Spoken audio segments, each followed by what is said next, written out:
नमस्कार, स्वागत है आप सभी का एक बार फिर से हमारे YouTube चैनल पर। हम एलसीएम पढ़ रहे थे और एलसीएम के 2 वीडियो मैं बना चुका हूँ। ये अपना तीसरा वीडियो है। एलसीएम को हम कंटिन्यू करेंगे। इसमें भी वीडियो को आगे बढ़ाने से पहले आप लोगों से रिक्वेस्ट है कि चैनल को सब्सक्राइब कर लें तथा बेल आइकन को प्रेस कर लें। इसके साथ ही वीडियो को लाइक और शेयर करना ना भूलें। ये अपना पहला क्वेश्चन है कि 3 घंटियाँ क्रमशः 45 सेकंड, 60 सेकंड और 90 सेकंड के अंतराल पर बजती हैं।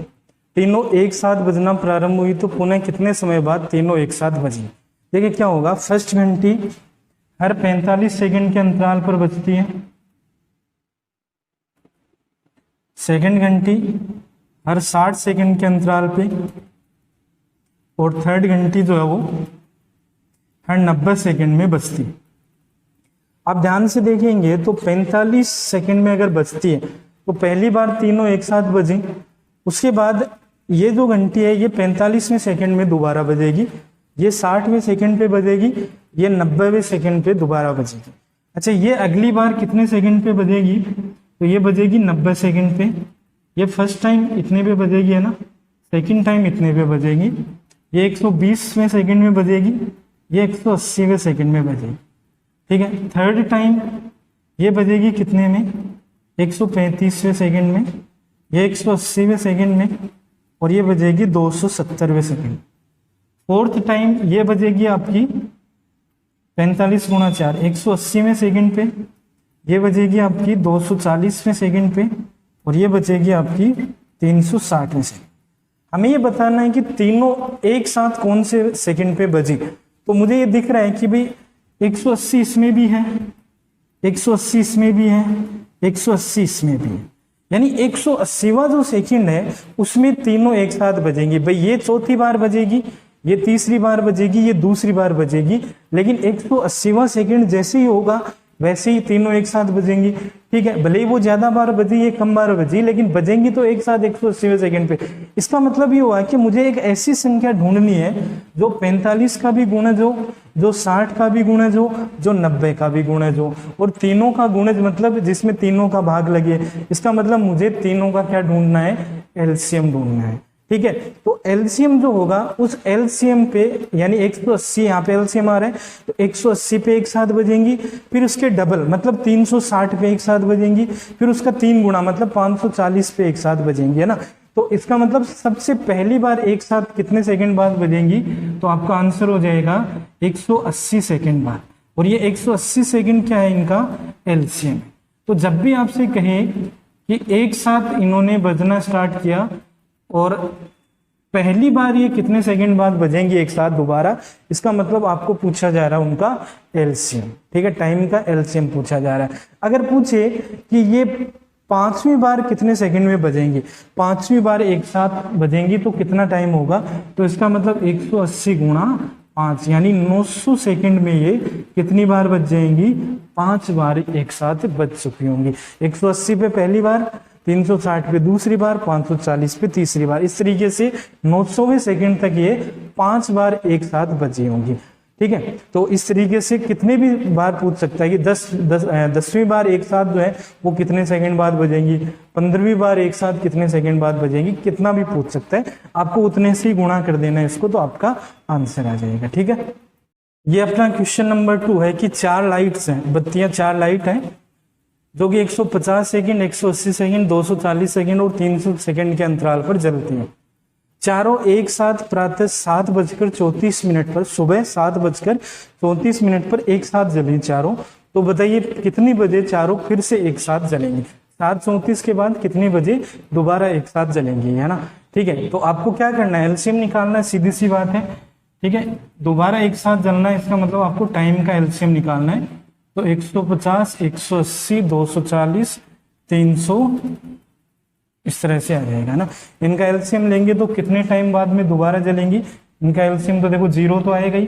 15, 18, 24, 30 का एलसीएम कितना आएगा? ठीक है। तो 90, 24, 30, 15 का तो हो गया 120। 120 में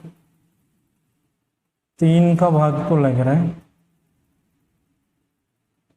लेकिन हमें लगाना 9 का, तो 120 यानी 360। तो 360 आएगा ये। 3600 सेकंड इसका आंसर आएगा। 3600 सेकंड, इसको मिनट में बदल लेते हैं तो 1 मिनट में कितने सेकंड होते हैं 60, तो इसको 60 से डिवाइड कर देंगे तो आंसर आ जाएगा आपका कितने मिनट आ गए 60 मिनट। 60 मिनट मतलब एग्जैक्टली 1 घंटा हो गया। ठीक है, तो अपना जो समय होगा दोबारा से एक साथ जलने वाला जो समय होगा इनका वो कितना होगा 734 में 60 मिनट ऐड कर देंगे, इसका मतलब आंसर हो जाएगा 8:34। सुबह 8:34 पर ये दोबारा एक साथ जलेंगे। ठीक है, तो ये इस क्वेश्चन का आंसर होगा।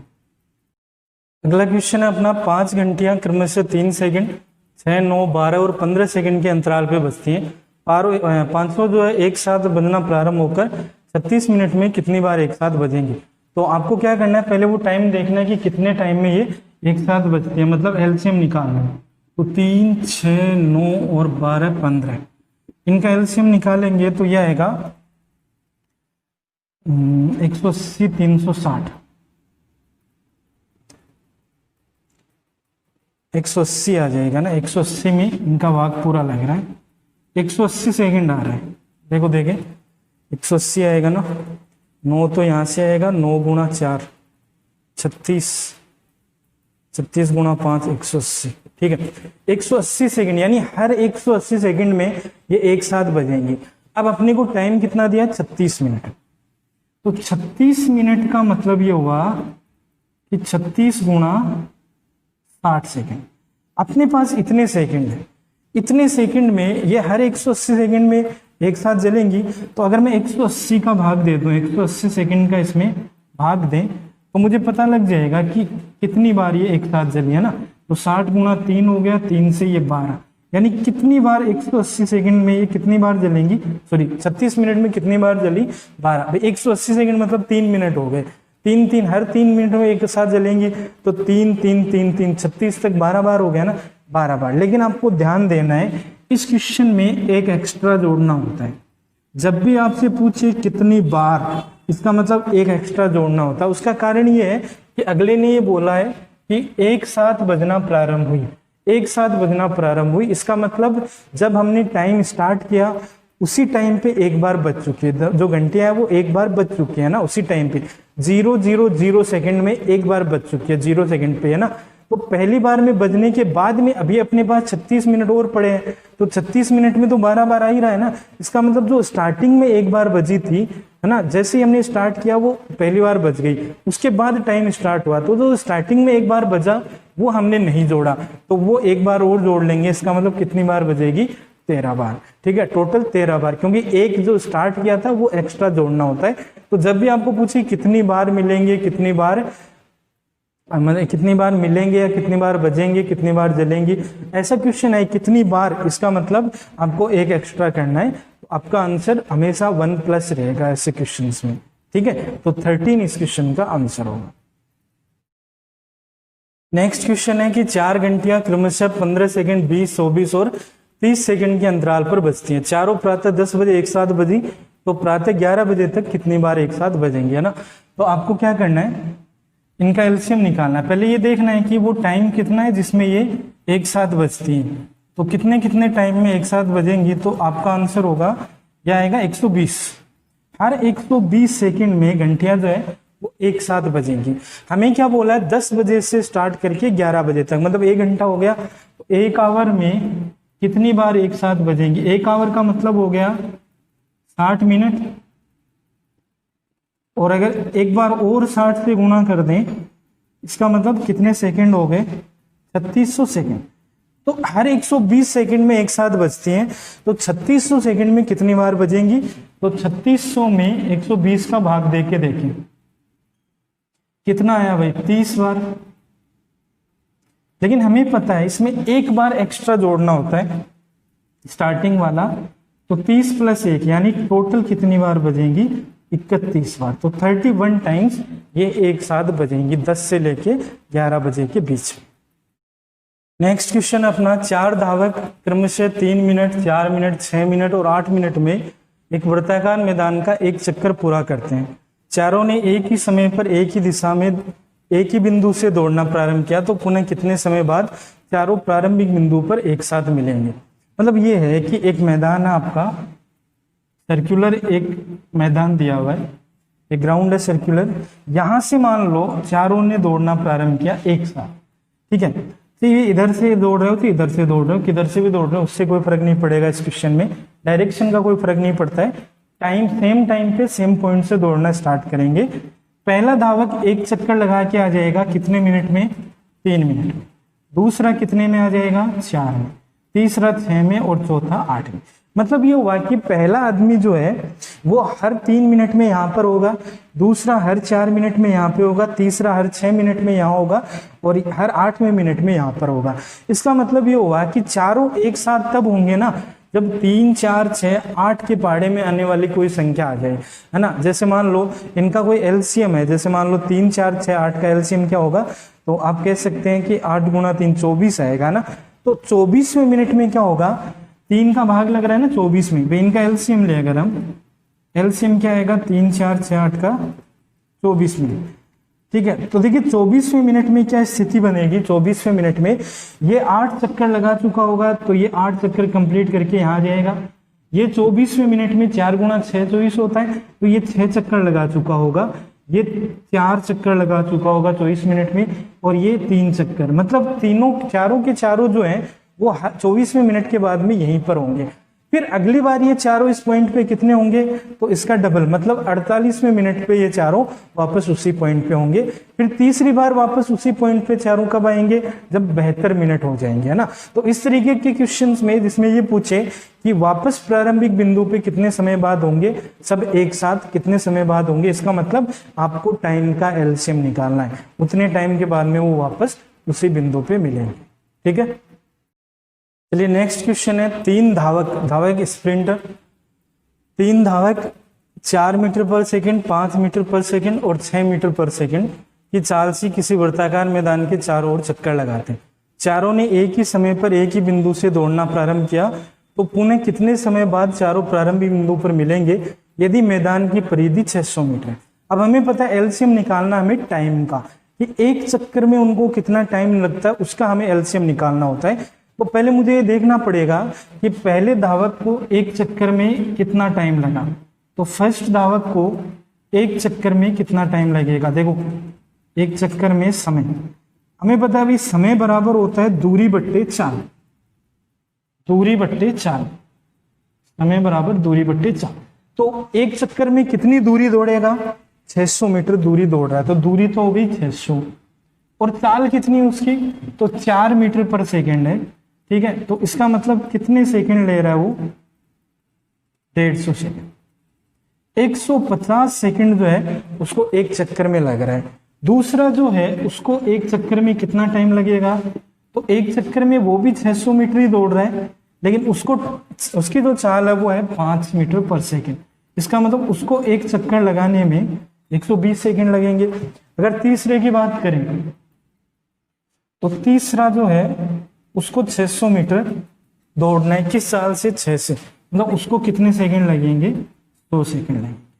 तो एक एक चक्कर लगाने का टाइम हमें पहले निकालना है, उसके बाद इनका क्या कर लेंगे, एलसीएम ले लेंगे इसका, है ना। एक चक्कर के टाइम का एलसीएम ले लेंगे, तो एलसीएम लेंगे तो कितना आ जाएगा, 150, 120 और 100 का एलसीएम लेना है हमें, ठीक है। तो देखिए 10 का 0 तो आएगा इस सब में लास्ट में, 15, 12 और 10 का एलसीएम हो जाएगा 60। इसका मतलब कितने सेकंड लगेंगे, 600 सेकंड। अगर हम इसको बात करें मिनट में तो 60 का भाग दे देंगे इसमें, यानी 10 मिनट बाद में वापस वो प्रारंभिक बिंदु पे चारों एक साथ हो जाएंगे। तो कई बार क्वेश्चन को चाल और दूरी देख के बाद में पूछता है। पीछे का क्वेश्चन जो था उसमें डायरेक्ट एक चक्कर का टाइम दिया हुआ था, इसमें चाल और दूरी दे दी, ठीक है। तो इस तरीके के दोनों तरीके से क्वेश्चन पूछा जा सकता है एग्जाम, आपको दोनों पता होने चाहिए, ठीक है। ये अपना नेक्स्ट क्वेश्चन है, इसमें बोला है कि एक मशीन में 2 पहिए हैं जिनमें क्रमशः 16 और 24 दांत है। बड़ा पहिया प्रति मिनट 5 चक्कर लगाता है, तो 11 मिनट में बड़े पहिए का कोई विशेष दांत छोटे पहिए के किसी विशेष दांत से कितनी बार मिलेगा। देखिए इसको कैसे करेंगे, ये 2 पहिए हैं अपने पास, एक में 24 दांत है ऐसे और एक में 16 है। इसका कोई भी दांत यहाँ पे है, मान लीजिए इसका कोई भी दांत है, इसका कोई दांत यहाँ पे है, तो क्वेश्चन ये कह रहा है कि इसका ये दांत इसके इधर वाले के इस दांत से कितनी बार मिलेगा 11 मिनट में, जबकि बड़ा पहिया 1 मिनट में 5 चक्कर लगाता है। तो आपको क्या करना है, एलसीएम लेना है ना, 16 का और 24 का एलसीएम लेना है, कितना आएगा 48। 24 का भाग देंगे कितना आएगा 2 और 16 का भाग देंगे 3। इसका मतलब ये हुआ कि बड़ा पहिया जो है वो 2 चक्कर अगर 1 मिनट में लगाएगा, 2 चक्कर प्रति मिनट लगाएगा, तो छोटा पहिया जो है वो 3 चक्कर प्रति मिनट लगाएगा। तो बड़ा पहिए का दांत 2 चक्कर घूमेगा, छोटे पहिए का जो है उतने ही टाइम में क्या होगा 3 चक्कर। अब हमें ये दिया है कि बड़ा पहिया 1 मिनट में 5 चक्कर लगाता है, तो बड़े पहिए का दांत जो है वो 1 मिनट में 5 बार घूम जाएगा, 5 चक्कर लगा जाएगा। तो 11 मिनट में कितना घूम जाएगा, तो 11 मिनट में 5 के हिसाब से कितना हो गया 55 बार या 55 चक्कर लगा जाएगा। अब देखिए अगर 2 चक्कर में यानी हर बार मिलने के लिए इसको 2 चक्कर लगाने पड़ रहे हैं, इसको 3 चक्कर लगाने पड़ रहे हैं, तब जाके ये एक जगह पे मिलेंगे वापस से, है ना। अगर 55 में मैं 2 का भाग दूं तो इसका मतलब बड़े पहिए को जो दांत बड़े पहिए का दांत है वो छोटे पहिए के दांत से एग्जैक्टली 27 बार मिलेगा। 27.5 क्यों नहीं हो सकता है, क्योंकि आधे बार थोड़ा मिलेगा ना, 54 पे 27वीं बार मिलेगा, फिर 55 पे मिलेगा ही नहीं, सीधा 56 पे मिलेगा, क्योंकि हर 2 चक्कर में, और ये वाला हर 3 चक्कर में मिलता है, ठीक है। तो हर 2 चक्कर में मिलता है, इसका मतलब पहले 2 चक्कर पे मिलेगा, 4 पे मिलेगा, 6 पे मिलेगा, ऐसे 54 पे मिलेगा, 55 पे नहीं मिलेगा, सीधा 56 पे मिलेगा। इसका मतलब 27वीं बार मिलेगा कितने पे 54 पे, और 28वीं बार मिलेगा 56 पे। हर 2 चक्कर में 1 बार मिलेगा, इसका मतलब कितनी बार मिल रहा है 27 बार। लेकिन जब हमने स्टार्ट किया तो दोनों मिले हुए हैं, पहली बार जब मिला वहीं से तो गिनना स्टार्ट करते हैं ना हम, जब भी हम क्वेश्चन करते हैं तो ये दोनों दांत जो है जब पहली बार टकराए होंगे वहां से हमने टाइम गिनना स्टार्ट किया, जैसे ये टकराए हमने टाइम गिनना स्टार्ट किया। इसका मतलब पहली बार जो टकराया था वो हमने नहीं जोड़ा, तो उसको और जोड़ देंगे, इसका मतलब आंसर कितना होगा 28 बार, दोनों 28 बार मिलेंगे, ठीक है। ये अच्छा क्वेश्चन है, आपको ध्यान में रखना है। अपना नेक्स्ट क्वेश्चन है, एक पेन, एक पेंसिल और एक किताब का मूल्य क्रमशः 18 रुपये, 12 रुपये और 35 रुपये। क्वेश्चन है कि कोई व्यक्ति न्यूनतम कितने रुपए लेकर बाजार जाए कि वह इनमें से कोई भी एक वस्तु पूर्ण संख्या में खरीद सके और 10 रुपये शेष भी बचा रहे। देखो 18 रुपये का पेन मिलता है, 12 रुपये की किताब पेंसिल मिलती है और 35 रुपये की किताब मिलती है। इसका मतलब आदमी के पास जो रुपए है वो कुछ इस तरह से होने चाहिए कि 18 का भी भाग लग जाए उसमें ताकि पूरी संख्या में पेन आ जाए, 12 का भी भाग लग जाए ताकि पूरी संख्या में पेंसिल आ जाए, और 35 का भी भाग लग जाए। मतलब मुझे एक ऐसी संख्या चाहिए जिसमें 18, 12, 35 तीनों का भाग लग जाए। तो मुझे एलसीएम चाहिए तीनों का, 18, 12 और 35 का एलसीएम चाहिए। लेकिन क्वेश्चन कह रहा है कि 10 रुपए शेष भी बचा ले, तो इतने रुपए ले जाएगा तब तो पूरा भाग लग जाएगा, यानी पूरी संख्या आ जाएगी। तो शेष और बचाना है, इसका मतलब आपको 10 एक्स्ट्रा करना है, 10 एक्स्ट्रा करना है। तो आंसर क्या आएगा, देखो इसका तो एलसीएम आएगा 4 गुणा 9 गुणा 7, 5 गुणा 7, ठीक है, प्लस 10, तो ये 20 हो गया। 63 गुणा 2 126, 1260 प्लस 10, आंसर क्या हो जाएगा 1270। तो 1270 रुपए अगर वो लेके जाएगा तो 18 रुपए के पेन पूरी संख्या में खरीद लेगा 1260 रुपए तक और 10 रुपए बचा लेगा। अगर वो पेंसिल खरीदना चाहेगा 12 रुपए की तो भी 1260 तक पूरी खरीद लेगा, 10 रुपए बचा लेगा। और इसी प्रकार से किताब भी 1260 तक पूरी खरीद के 10 बचा लेगा। कोई भी एक खरीदनी है उसको, तीनों नहीं खरीदनी है, ठीक है। ये अपना नेक्स्ट क्वेश्चन है कि एक छात्र के पास कुछ पुस्तकें हैं, यदि वह उनको 24 के समूह में या ग्रुप में रखता है तो 11 बच जाती है, 11 किताबें बच जाती है उसके पास। और अगर वो उनके 32 के समूह बनाता है तो 19 रह जाती है बिना समूह में जाए ना। तो आपको बताना पुस्तकों की न्यूनतम संख्या क्या है। देखिए क्वेश्चन क्या है, एक्चुअल में क्वेश्चन ये है कि अगर वो 24 का भाग दे पुस्तकों की संख्या में तो कितनी शेष बच जाती है 11, और अगर वो 32 का भाग दे इसका मतलब 19 बच जाता है। तो आप इनका डिफरेंस करके देखें तो 24 और 11 का डिफरेंस कितना हो जाएगा 13, और इसका भी डिफरेंस कितना है 13, यानी ये आपका डी हो गया। अगर ये डी सेम होता है यानी भाज्य और भाजक और शेषफल का अंतर सेम है, तो आप एलसीएम निकाल के डी माइनस कर देते हैं। तो आप क्या करेंगे, एलसीएम निकालेंगे 24 और 32 का, और उसमें से 11 माइनस कर देंगे। तो एलसीएम कितना आएगा, 96। 96 से 11 घटाएंगे, इसका मतलब उस छात्र के पास 85 पुस्तकें हैं। देखो 85 में अगर आप 24-24 के ग्रुप बनाएंगे तो 24 का भाग देंगे, 72 तक लगेगा। ठीक है, 72 तक लगेगा, 85 आएगा ना, देखो 13 है, सॉरी 13 माइनस करो इसमें से। ठीक है, तो 83 बचेगा, 83 इसका आंसर है। 83 में अगर आप 24-24 के ग्रुप बनाए, 83 किताबें हैं, 24-24 के ग्रुप बनाए तो 24 के भाग दो, 24 गुणा 3 72, 72 तक 3 ग्रुप बनेंगे, बची कितनी 11। ठीक है, ऐसे ही अगर आप 32-32 के बनाएंगे तो 32 गुणा 2 64, 64 तक बच गया, 64 तक 2 ग्रुप बन गए, 32-32 के, बच गए कितने 19। ठीक है, तो इस तरीके से आप इन क्वेश्चन को कर सकते हैं। अब ये शेषफल अलग अलग भी दे सकता है और सेम सेम भी दे सकता है कि हर बार 4 पुस्तकें शेष रह जाती है। ठीक है, ऐसे भी पूछ सकता है। लैंग्वेज क्वेश्चन की कुछ भी चेंज करके पूछ सकता है। बस आपको ध्यान रखना है कि शेषफल सेम दिया हुआ है या अलग अलग दिया है, तो डी जो है वो सेम आ रहा है या नेगेटिव रिमाइंडर सेम बन रहा है या नहीं बन रहा है। ठीक है, ये आपको थोड़ा ध्यान रखना है। नेक्स्ट क्वेश्चन अपना, वह सबसे छोटी संख्या ज्ञात करें जिसमें 127 का भाग देने पर 8 बचे और 16 का भाग देने पर 5 बचे। अब आपके दिमाग में आएगा कि भाई अलग अलग शेष बच रहा है ना, 127 से 8 बच रहा है, 16 से 5 बच रहा है, तो मैं डी निकाल के देखता हूं। डी निकालेंगे तो 127 माइनस 8 यानी 119, और अगर दूसरे का निकालें तो 16 से बचता है 5 यानी 11। ये सेम नहीं आया। अगर ये सेम नहीं आया तो आप एलसीएम का मेथड यहाँ पे अप्लाई नहीं कर सकते, है ना। एलसीएम अगर ये सेम आ जाता तो एलसीएम निकाल के इसको माइनस कर देते डी को, आपका आंसर आ जाता, लेकिन ये सेम नहीं है।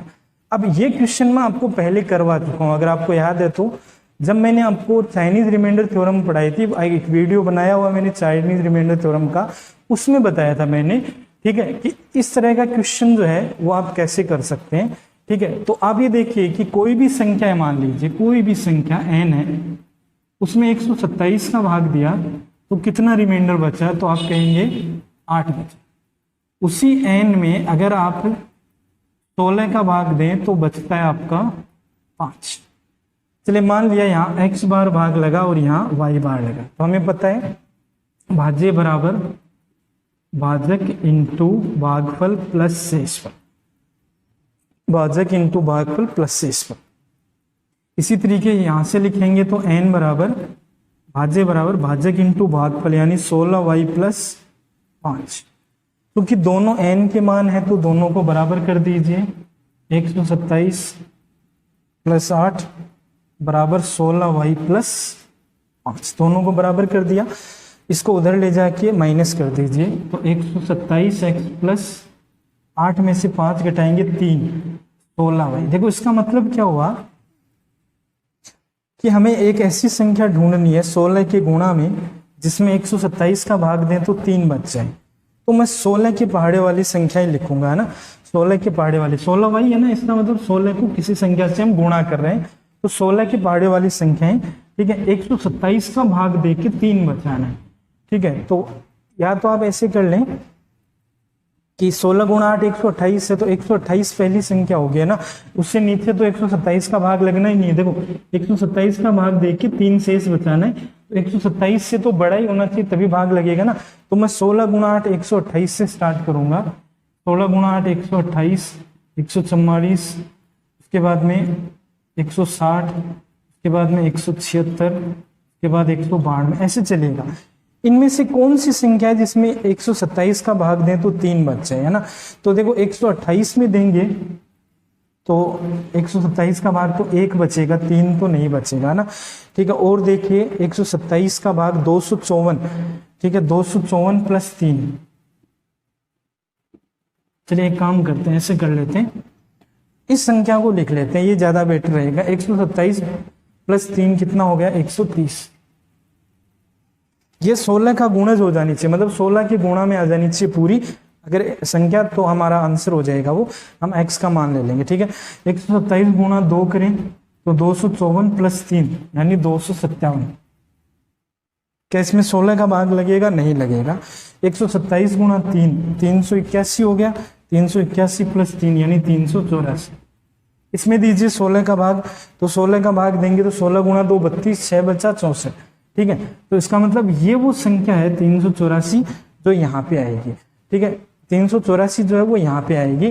तो इसका मतलब ये हुआ, ये 16y का मान सकते हैं या ये इसका मान सकते हैं। तो 16y का मान कितना आ गया? 384। लेकिन हमें तो n चाहिए ना, तो n क्या था? 16y प्लस 5 था। तो 16y प्लस 5 कर लो, 16y प्लस 5 यानी 384 प्लस 5, तो आंसर क्या आ जाएगा? 389। मतलब जो संख्या हमें चाहिए वो क्या आएगी? 389 आएगी। ये हमने पढ़ा था पहले भी इसके अंदर चाइनीज रिमाइंडर थ्योरम में, एक क्वेश्चन मैंने इसका करवाया था। ठीक है, तो या तो आप इसको इस तरीके से कर सकते हैं या फिर आप एक दूसरा तरीका और है जिससे आप इसको सोल्व कर सकते हैं। देखिए 127 का भाग देने पे 8 आना चाहिए, 16 का भाग देने पे 5 आना चाहिए। तो मैं मान लेता हूं कि भी संख्या जो है वो कुछ इस तरीके से 127 के प्लस 8। अरे मान सकते हैं ना, क्योंकि यही तो है ना, 127 का भाग दिया, कोई भी संख्या n है मान लो, उसमें कितना बचा? 8। मान लिया कि k बार भाग लगा, तो भाज्य बराबर भाजक इंटू भागफल प्लस शेष। अब क्वेश्चन कह रहा है ये संख्या जो है इसमें अगर मैं 16 का भाग दूं तो 5 बचना चाहिए। ठीक है, मैं इसमें 16 का भाग देख के देखता हूँ। 127 के प्लस 8 में 16 का भाग दें, इसमें देंगे तो 15 के बचा और 8 में भाग लगेगा नहीं, 8 का 8 बचा। अब मैं के की जगह क्या रखूं ताकि इसमें 16 का भाग पूरा लग जाए, है ना, क्योंकि ये 16 से भाज्य हो जानी चाहिए। ठीक है, सॉरी 16 का भाग देने पे 5 आना चाहिए ना। के की जगह क्या रखूं ताकि 16 का भाग देने पे 5 आ जाए। ठीक है, तो के की जगह 1 रखा हमने, तो 1 प्लस 8 23 बचा। 23 में 16 का भाग दिया, 5 बच रहा है क्या? नहीं बच रहा है। ठीक है, ऐसे ही 15 गुणा 2 प्लस 8 38 हो गया क्या? 38 में 16 का भाग दिया, ठीक है, 5 बच रहा है क्या? नहीं बच रहा है, 6 बच रहा है, ये भी नहीं होगा। 15 गुणा 3 प्लस 8 कितना हो गया? 45 और 8 53। 16 का भाग दीजिए 53 में, 5 बचेगा क्या? तो 48 तक भाग लगेगा, 5 बच रहा है। इसका मतलब ये ठीक है। ठीक है, इसका मतलब हमें के की जगह क्या लेना है? 3। ये के की वैल्यू हो गई, तो यहाँ पे क्या करेंगे? के की जगह 3 रख देंगे। ठीक है, तो आपका आंसर हो जाएगा 389। 389 इस क्वेश्चन का आंसर हो जाएगा। ठीक है, ये हमने एक और क्वेश्चन लिया है कि वह सबसे छोटी संख्या ज्ञात करें जिसमें 19 का भाग दें तो 10 बचे और जिसमें 16 का भाग दें तो 12 बचे। ठीक है, आप फिर से देखिए डी निकाल कर देखो, 19 का भाग दें तो 10 बचना चाहिए यानी 9 आया, और 16 का भाग दें तो 12 बचे यानी 4 आए। अब दिक्कत ये है कि डी सेम नहीं है। डी सेम होता तो एलसीएम निकाल के माइनस कर देते हैं ना, तो यहाँ पे तो पॉजिटिव रिमाइंडर भी अलग है, नेगेटिव रिमाइंडर भी अलग है, तो अब सेम तो ये बना ही नहीं, ना पॉजिटिव सेम है ना नेगेटिव सेम है दोनों। ठीक है, तो आपको क्या करना है, जैसे अभी बताया मैंने कि भाई कोई भी संख्या n है उसमें आप 19 का भाग देंगे तो 10 बचेगा। यहाँ पे मैं मान लेता हूँ कि भाग कितनी बार लगा? k बार लगा, तो मैं ये लिख सकता हूँ भाज्य n हो गया बराबर भाजक इंटू भागफल प्लस शेषफल, भाजक इंटू भागफल प्लस शेषफल, ऐसे लिख लिया। अब क्वेश्चन ये कह रहा है कि इस संख्या में अगर 16 का भाग दें तो 12 बचना चाहिए, 16 का भाग देने पे 12 बचना चाहिए, तो इसमें 16 का भाग दूंगा मैं। 16 का भाग दिया तो 3 के और 10 में कुछ रहेगा नहीं, तो ये शेषफल बचा। ठीक है, ये एक्चुअल में होना चाहिए, इसमें 16 का भाग दें तो कितना बचना चाहिए? इसमें बचना चाहिए अपना 12। तो मैं के की जगह वैल्यू रखता हूँ ना, जैसे 1 रखा तो ये बना 13, 2 रखा तो कितना बना? 16। ठीक है, तो इसमें हम 16 का भाग देके देखते जाएंगे। 16 का भाग इसमें देंगे, क्या 12 बच रहा? नहीं बच रहा, इसमें भी नहीं बचेगा। 16 का भाग देंगे तो 12। फिर अगर 3 रखेंगे तो 9 प्लस 10 19 हो गया, 19 में भी 16 का भाग देंगे तो 12 नहीं बचेगा। फिर उसके बाद में यहाँ पे 4 रखेंगे तो 22 हो गया, 22 में भी 16 से भाग देने पर नहीं बच रहा है ना। इसी तरीके से हम चलते जाएंगे तो एक वैल्यू ऐसी आएगी के पे जिसमें 16 का भाग देंगे तो कितना बच जाएगा, 12 बच जाएगा। ठीक है, तो आप देखिए इसमें 4 पे नहीं आया, 5 पे नहीं आएगा। ठीक है, 6 पे अगर देखेंगे, देखो 5 पे 25 हो गया ना, तो 25 भी नहीं है जिसमें 16 का भाग दें। अगर 6 रखेंगे तो 18 28 आ जाएगा, और 28 जो है उसमें अगर हम 16 का भाग देंगे तो 12 बच रहा है। देखो 28 में 12 बच रहा है ना। ठीक है, इसका मतलब 28 ठीक है। 28 कितने पे आया, के बराबर 6 रखने पे आया, के बराबर 6 पे आया, तो इसमें 6 रख दीजिए यहाँ पे। 114 प्लस 10 यानी कितना आ जाएगा, 124। 124 वो सबसे छोटी संख्या है जिसमें 19 का भाग देंगे तो 10 बचेगा और 16 का भाग देंगे तो 12 बचेगा। ठीक है, 124 इस क्वेश्चन का आंसर हो जाएगा। तो नेक्स्ट क्वेश्चन अपना, एक खिलौना निर्माता कंपनी जब प्रत्येक डिब्बे में 35 खिलौने रखती है तो 14 खिलौने शेष बच जाते हैं, और प्रत्येक डिब्बे में 16 खिलौने रखते हैं तो 9 खिलौने शेष बच जाते हैं। आपको बताना है खिलौनों की संख्या इन ऑप्शन में से कौन सी संभव है। ठीक है, देखिए 35 के ग्रुप बना रहे हैं तो 14 शेष बच रहे हैं, मतलब 35 का भाग देने पर 14 शेष बचता है, तो 35 और 14 का डिफरेंस, और 16 का भाग देने पर 9, तो इनका डिफरेंस 35 14 का डिफरेंस 21 और 16 9 का 7। क्या दोनों सेम है, नहीं है। इसका मतलब ये हुआ हम एलसीएम वाला मेथड नहीं लगाएंगे इसमें, है ना।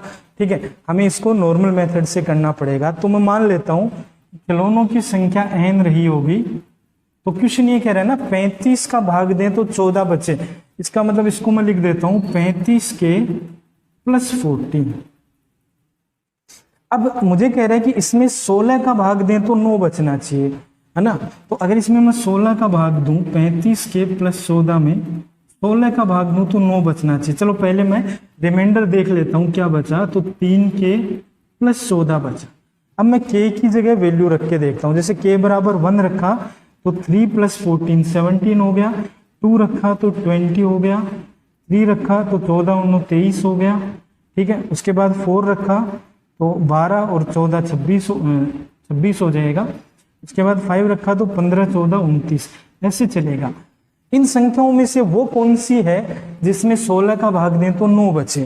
ठीक है, तो 16 का भाग इसमें देंगे 1 बचेगा, इसमें 4 बचेगा, इसमें 7 बचेगा, और इसमें 10 बचेगा, और इसमें 13 बचेगा। आगे और लेना पड़ेगा, तो 3 की वैल्यू 5 तक ले ली, 6 में लेंगे तो 18 और 14 हो जाएगा 32, 7 लेंगे तो 21 और 14 हो गया 35।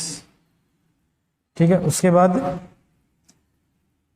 8 लेंगे तो 24 और 14 हो जाएगा 24 और 14 38। उसके बाद 9 लेंगे तो 27 और 14 हो जाएगा 41। ठीक है, इनमें 16 का भाग दे के देखो, यहाँ तो पूरा लग रहा है 0 बच रहा है, यहाँ पे 3 बचेगा, यहाँ पे 6 बचेगा, और यहाँ पे 9 बचेगा, और हमें 9 ही चाहिए। 16 का भाग देने पे 9 बचना चाहिए। इसका मतलब ये ठीक है। तो ये कितने पे आया था, 1 2 3 4 5 6 7 8 9, ये के बराबर 9 पे आया था। ठीक है, तो यहाँ 9 रख देंगे, तो 35 गुणा 9 प्लस 14। ठीक है, आंसर क्या हो जाएगा आपका, आंसर होगा 35 गुणा 9, 9 गुणा 5 45, और 27 और 4 31 प्लस 14। ठीक है, तो 315 प्लस 14 कितना आ जाएगा, 329। ठीक है, क्या 329 इसमें ऑप्शन है। ठीक है, बिल्कुल 329 इस क्वेश्चन का आंसर हो जाएगा। वीडियो में एक बार फिर से हम मिलेंगे HCF के कॉन्सेप्ट के साथ में, तब तक के लिए धन्यवाद।